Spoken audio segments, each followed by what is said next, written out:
কুমারঘাট মহকুমার Kanchanbari Dhansingh Chowdhury English medium memorial HS স্কুলের morning সেকশনে দীর্ঘদিন ধরে শিক্ষক সংকট রয়েছে বলে অভিযোগ অভিভাবকদের। তাদের দাবি, বিপুল সংখ্যক ছাত্রছাত্রীর জন্য পর্যাপ্ত শিক্ষক না থাকায় ব্যাহত হচ্ছে পঠন পাঠন। সমস্যার দ্রুত সমাধানের দাবিতে স্কুলের সামনে জড়ো হন অভিভাবকরা। সন্তানদের সঙ্গে নিয়ে রাস্তায় নেমে বিক্ষোভ দেখালেন তারা। পরিস্থিতি উত্তপ্ত হয়ে উঠলে স্কুলের গেটের তালা ঝুলিয়ে দেওয়া হয়। অভিভাবকদের অভিযোগ, বারবার সংশ্লিষ্ট কর্তৃপক্ষের কাছে বিষয়টি জানানো হলেও এখনো সমস্যা স্থায়ী সমাধান হয়নি। ফলে বাধ্য হয়ে আন্দোলনের পথে নামতে হয়েছে তাদের।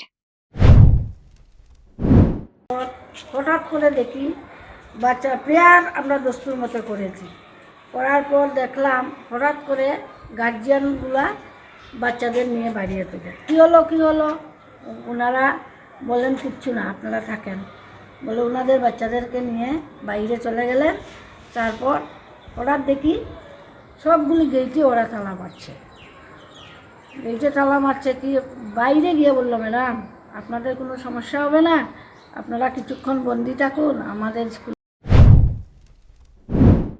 এখন দেখার বিষয় অভিভাবকদের এই আন্দোলনের পর শিক্ষা দপ্তর কি পদক্ষেপ নেয় এবং কবে কাটে কাঞ্চনবাড়ি স্কুলের দীর্ঘদিনের শিক্ষক সংকট।